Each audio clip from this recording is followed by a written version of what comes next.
What's up everybody, this is Mr. Wright. In today's video I want to go through my entire handheld collection. I've been waiting to show you guys, so let's jump right into it. So let's start with my first handheld, and that is the Nintendo Game Boy.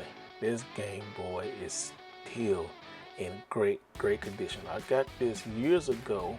It was in the box was kind of damaged, but the console itself, it was so pristine. And it came with this copy of Tetris. And you know, Tetris is such a great game. So let's just play it. I know you guys seen it before, but definitely want to play it.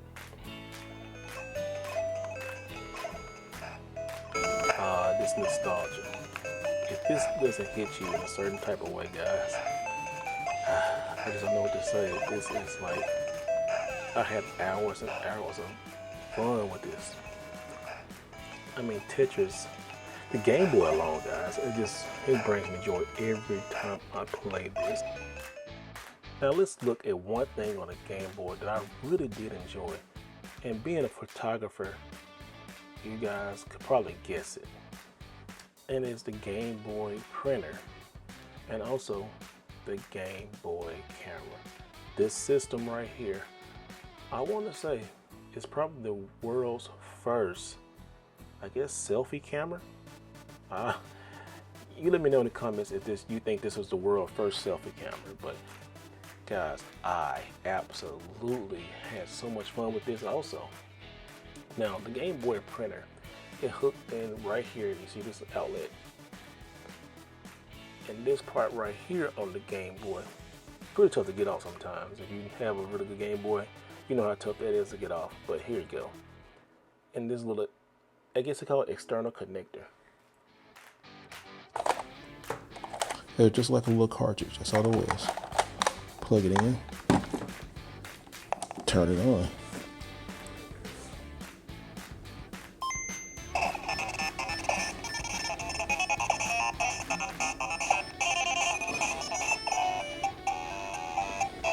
Now you can see you have shoot and view.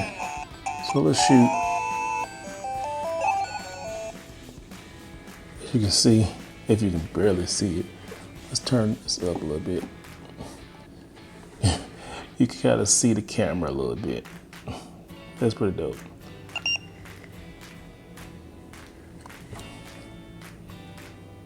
Now you see me taking a picture of a picture back in the day. 21 left. The Game Boy camera and the Game Boy printer. And one more thing too. You ever run out of paper?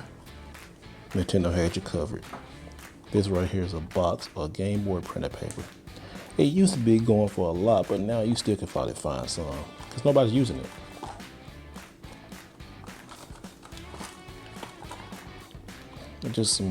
It's really nice to have this because as a photographer, I can definitely appreciate this. I think one day I'm gonna go print up some photos on there, but this Game Boy printer is next. I think I'm gonna do a video on that one day. Y'all let me know if you want to see that. Next is the Game Boy Color. The Game Boy Color, I have in the original one in the box. This was a great machine at the time.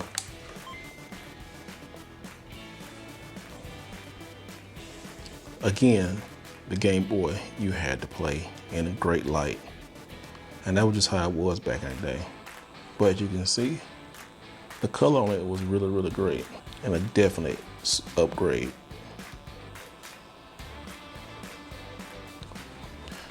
But with that, I decided to upgrade my Game Boy Colors.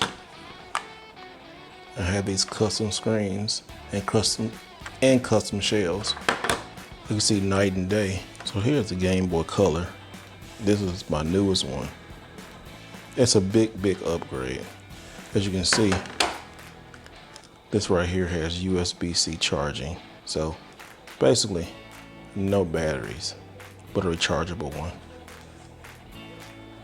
Same ports on the side, volume. But this one too, you can cycle through different colors by pressing the top or the bottom. The bottom sometimes, or the top. So you can just do different color combinations. You can do old school Game Boy, red, yellow. Now I'm gonna put this game inside this one. Now this is an actual real Game Boy Color game for the system. As you see, look how better that looks. Now this is some kind of horrible soccer game, but still, I just want to show you how good the color is on that. Upgrade your Game Boy colors if you can. This one here is my Spice Red, I don't know what I'm gonna call it in the video. And this is my Dragon Ball Z edition with Goku. Definitely amazing. Here are all my Game Boy colors. Now, let's move to the next.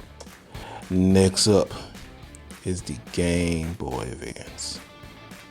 The Game Boy Advance was such an amazing system. It was actually a Super Nintendo in your pocket. Look, you had the Super Nintendo controller right here. You had the shoulder buttons, A and B. Great screen that played better in light. But guess what? I fixed that. Because I had this one modded. My second Game Boy Advance. Look how much better. Screen to screen. Look at that. Night and day difference, guys. That is so amazing. You can't tell this one is on. But then again, I had to get another one. And this is my favorite one. Shout out to X. I'm gonna put his information right here. He also did this one.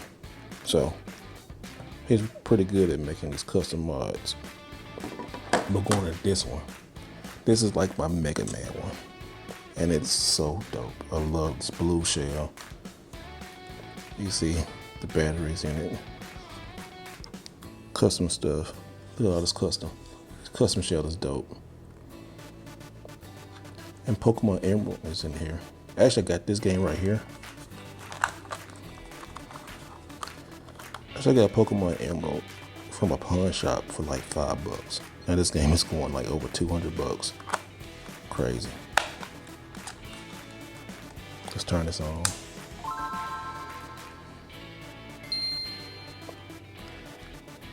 That's pretty dope. And you still can upgrade this screen to like a better one.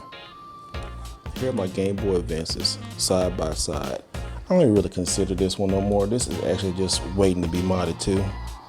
So I don't know how I'm gonna mod this one. I think I want to keep the white shell. I'm gonna do something with this soon, so be on the lookout for the future video. I don't know when I'm gonna do it though, but I'm definitely going to mod this one because I can't have my screens like this. Look at this. They're so amazing. You got the Super Famicom one and you got the Mega Man one.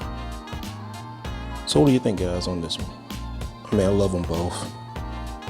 I love them all, but that's the Game Boy Advance versions. Next in the collection, the Nintendo DS. I have a few Nintendo DS's.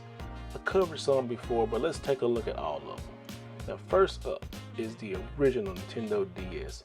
This clam gray shell. This is the one I had from day one. Still in great condition because, you know, hey, you gotta keep precious items in good condition. Now, what's good about this? This can play any Game Boy Advance games, and that's pretty dope. As you see, we open it up, great screen.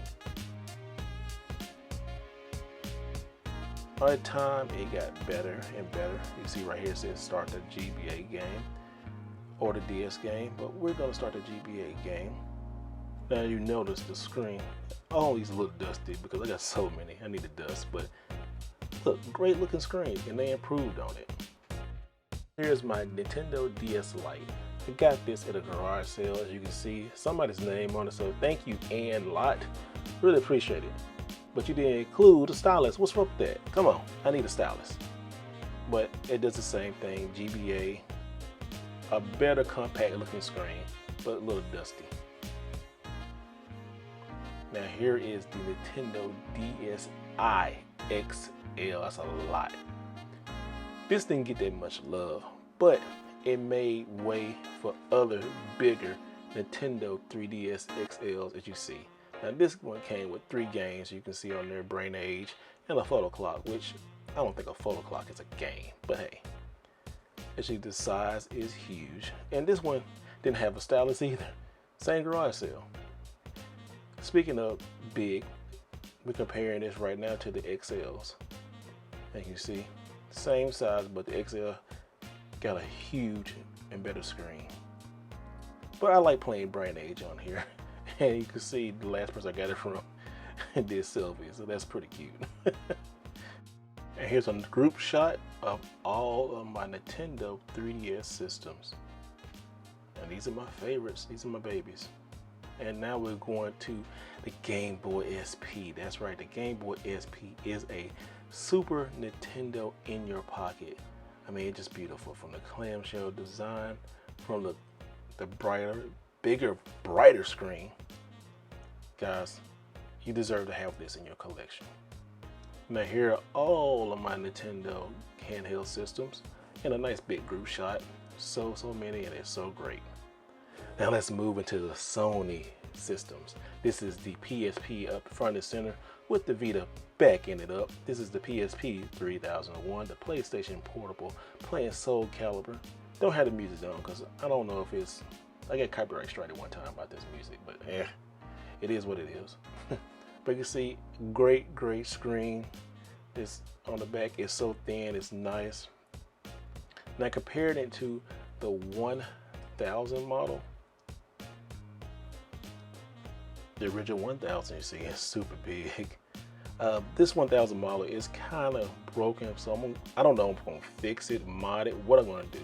I mean, it plays games really slow, but I think I'm gonna mod it. But as you can see, we're doing the comparison, night and day difference. Sony does that with all their systems. That you come, as you will see with the Vita coming up next, guys. Yeah, I really do enjoy these systems. So let's look at the PlayStation Vita. All right, here are my 2 PlayStation Vita systems. I have the original one in the black and the slim in the blue. The black has the OLED screen, which is the PlayStation Vita 1000 or 1001. I'm playing Marvel's Capcom on it right now. It looks super duper amazing. That screen, you cannot beat that screen with a stick, as they say. And the slim blue one, it's so pretty. I love blue, and this aqua blue is one of my favorites. As we go more into the screens, they look absolutely gorgeous. I am so sad that PlayStation does not really, they just forgot about the Vita and the PSP. The Vita was so good. This had PlayStation 3 level graphics. And the Vita did use cards, kind of the SD cards to put their games on. And on the back, you turn it around, it had a touch screen, which that touch screen is pretty nice. Look at all the PlayStation logos, and also a camera. Now let's talk about this little gem right here. This is the cute and little beautiful. This is the Sony Pocket Station. And with the Pocket Station, it was a memory card, but also like a VMU, and it had many games from different games like Street Fighter 03. It can play some kind of game. I never did play it. Final Fantasy, different things like that. And this was only in Japan. And these things are kind of coveted. As you see, it got a little burn-in PlayStation logo, which that'll go away once you stick it inside the system. And I'm gonna definitely show you how it looks when I hook up the PlayStation.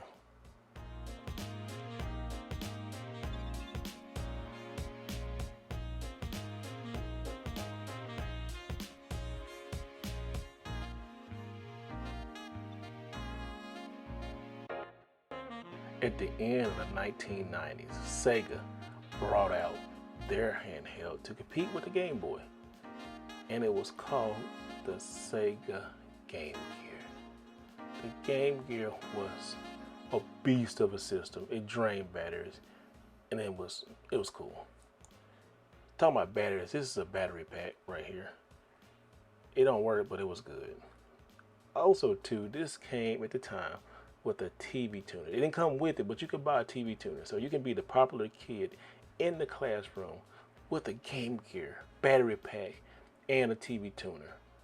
You were the top dog if you did this. I mean, come on, you had to be rich to have this. I wasn't, but now, hey, that I got a little disposable income, I can have it. Now, speaking of rich, this is the Sega Nomad. This was a portable Sega Genesis. And man, if you had this, yeah, you was rich, because a lot of people didn't have this. And I think that's why it didn't do too well, because it was overpriced back in the day. I mean, you see the 6 buttons right here? That was great. Now, I had this modded, so you can play 2-player controllers on here. You can actually hook up to the TV. Now, see, the brightness don't work because it's modded, so that's taking off the volume.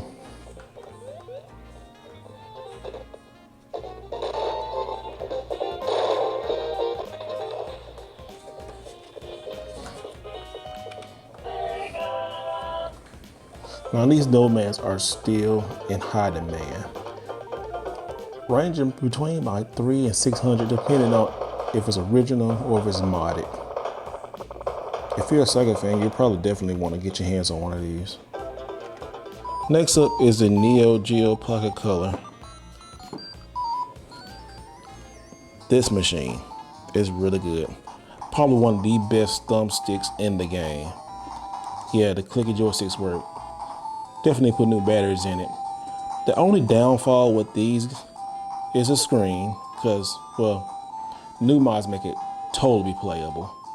And on the back, I know so many people have broken tray doors, so I just put a little tape on it, and this goes. This battery always dying right here, but the games are they're great. The machine is well constructed. I love the color. Definitely reminds me of the blue from Nintendo. I guess that's why I really do enjoy it. The cartridges are nice. They fit in there really well and snug. The NeoGeo Pocket is an excellent handheld, especially when you get the mod. I would definitely get this mod so I want this so bad. These clicky joysticks, look at that. I'm so used to doing this up here, but it's all you needed, A and B in this. That's all you needed. Next up is the big boy, is the Turbo Express. Now this Turbo Express is modded, and I do have the EverDrive I have. It's probably time for an updated one, but I don't play this as much. I definitely love this machine.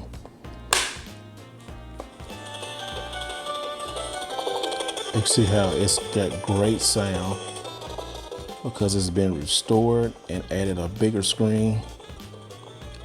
This is probably the prize. In my collection, this is probably my top 3. This Turbo Express. It's just definitely amazing. I got so many great games I can play. And playing Magical Chase on here, because this game is ridiculously expensive, in the thousands. And just to play it and not spend so much money on it, it's a great feeling. I'm all open to that. Now let's talk about some recent handhelds. The Nintendo Game & Watch of the Mario 35th anniversary. One of my last handhelds that I have, it was this right here. It plays so many consoles, and I did a video on this, and the battery is about dead, but go check that video out. You can see what it plays. So much stuff. It's great. It's heavy. It's amazing. It's fun. And it's a handheld. And it got Super Nintendo stuff on there. The Astro City Mini. Yes, I do think this is a handheld. Why is this a handheld? Look, guys. I'm holding it in my hand. So it's a handheld. Great machine. And it looks so good on this table with my other arcades in the background. Just so amazing. What do you think is my last handheld? That's right. Come on. The Nintendo Switch is definitely a handheld. It's a great handheld.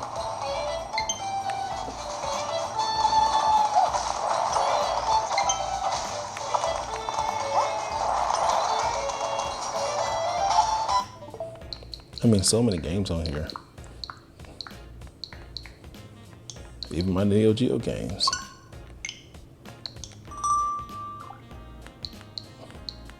That's right, my Nintendo Switch.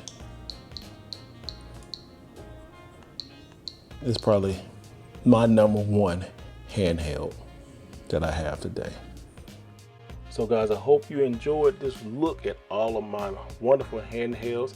If you see anything that you like, that you want to add to your collection, let me know in the comments. But with that being said, guys, thank you so much for everything. And always remember to do it the right way. I will see you next time.